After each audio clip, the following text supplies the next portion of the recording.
ಅಡುಗೆ ಅನಿಲ ಪೂರೈಕೆಯಲ್ಲಿ ವ್ಯತ್ಯಯ ಹಾಗೂ ಬೆಲೆ ಏರಿಕೆಯನ್ನು ವಿರೋಧಿಸಿ ನಾಳೆ ದಾಂಡೇಲಿಯ ಬಸ್ ನಿಲ್ದಾಣದ ಮುಂಭಾಗದಲ್ಲಿ ಬ್ಲಾಕ್ ಕಾಂಗ್ರೆಸ್ ನೇತೃತ್ವದಲ್ಲಿ ಪ್ರತಿಭಟನೆ.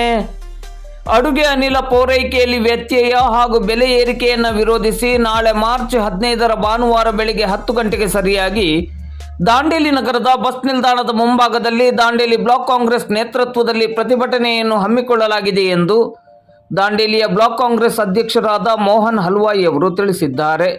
ಅವರು ಇಂದು ಶನಿವಾರ ಮಧ್ಯಾಹ್ನ 12 ಗಂಟೆ ಸುಮಾರಿಗೆ ದಾಂಡೇಲಿ ನಗರದಲ್ಲಿ ಮಾಧ್ಯಮಕ್ಕೆ ನೀಡಿದ ಮಾಹಿತಿಯಲ್ಲಿ ತಿಳಿಸಿದರು.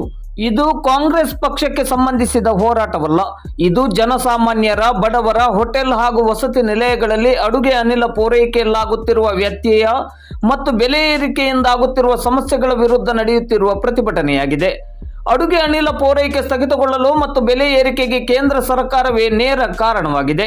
ಈ ಕೂಡಲೇ ಈ ಸಮಸ್ಯೆಯನ್ನು ಬಗೆಹರಿಸುವಂತೆ ಆಗ್ರಹಿಸಿ ಈ ಪ್ರತಿಭಟನೆಯನ್ನು ಹಮ್ಮಿಕೊಳ್ಳಲಾಗಿದ್ದು, ಈ ಪ್ರತಿಭಟನೆಯಲ್ಲಿ ಸಾರ್ವಜನಿಕರು ಹೆಚ್ಚಿನ ಸಂಖ್ಯೆಯಲ್ಲಿ ಭಾಗವಹಿಸುವಂತೆ ಮೋಹನ್ ಹಲ್ವಾಯಿ ಅವರು ವಿನಂತಿಸಿದ್ದಾರೆ. ನಮಸ್ಕಾರ. ಇವತ್ತು ನಾನು ತರಾತುರಿಯಲ್ಲಿ ತಮ್ಮ ಹತ್ರ ಸಂದೇಶ ಕೊಡ್ಲಿಕ್ಕೆ ಬಂದಿದ್ದೀನಿ. ದಾಂಡೇಲಿ ನಗರದ ಬ್ಲಾಕ್ ಕಾಂಗ್ರೆಸ್ ನೇತೃತ್ವದಲ್ಲಿ ನಾಳೆ ರವಿವಾರ ಮುಂಜಾನೆ 10 ಗಂಟೆಗೆ ದಾಂಡೇಲಿ ಬಸ್ ನಿಲ್ದಾಣ ಎದುರುಗಡೆ ಸಿಲಿಂಡರ್ ಗ್ಯಾಸಿನ ದರ ಏರಿಕೆ ಮತ್ತು ಅದರ ಬುಕಿಂಗ್ ವಿತರಣೆಯಲ್ಲಿ ವಿಳಂಬದ ಸಲುವಾಗಿ ಒಂದು ಪ್ರತಿಭಟನೆಯನ್ನು ಹಮ್ಮಿಕೊಂಡಿದ್ದೇವೆ. ಇವತ್ತು ನಾನು ದಾಂಡೇಲಿ ನಗರದ ಸಮಸ್ತ ನಾಗರಿಕರಲ್ಲಿ ಒಂದು ವಿನಂತಿ ಮಾಡ್ಕೊಳ್ತೀನಿ. ಇದು ಬರೀ ಕಾಂಗ್ರೆಸ್ ಪಕ್ಷಕ್ಕೆ ಸಂಬಂಧಪಟ್ಟಿದ್ದಲ್ಲ. ದಿನನಿತ್ಯದ ಅಡಿಗೆ ಬಳಕೆಗೆ ಬೇಕಾಗುವಂಥ ಸಿಲಿಂಡರ್ ಬಗ್ಗೆ ಮತ್ತು ಬಡ ಜನರಿಗೆ, ಮಧ್ಯಮ ವರ್ಗದವರಿಗೆ ಆಗ್ತಾ ಇರುವಂತಹ ತೊಂದರೆ ಬಗ್ಗೆ, ಹಾಸ್ಟೆಲ್ನಲ್ಲಿ ಇರುವಂತಹ ಮಕ್ಕಳಿಗೋಸ್ಕರ, ಹೋಟೆಲ್ ನಡೆಸುವಂಥ ಉದ್ಯಮಿಗಳಿಗೋಸ್ಕರ ಈ ಪ್ರತಿಭಟನೆ ಹಮ್ಮಿಕೊಂಡಿದ್ದೇವೆ.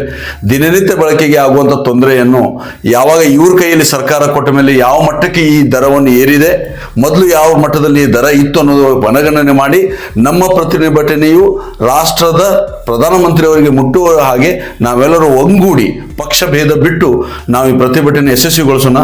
ಹಾಗಾಗಿ ನಾಳೆ ಸರಿಯಾಗಿ 10 ಗಂಟೆಗೆ ಬಸ್ ನಿಲ್ದಾಣದ ಎದುರುಗಡೆ ತಾವೆಲ್ಲರೂ ಸೇರಿ ರಸ್ತೆಯ ಮೇಲೆ ಕಟ್ಟಿಗೆ ಒಲೆಯ ಮೇಲೆ ಅಡಿಗೆ ಮಾಡಿ ನಾವು ಪ್ರತಿಭಟನೆ ಮಾಡುವ. ಇದಕ್ಕೆ ತಾವೆಲ್ಲರೂ ಸಹಕರಿಸಬೇಕಾಗಿ ವಿನಂತಿಸಿಕೊಳ್ತಾ ಇದ್ದೀನಿ.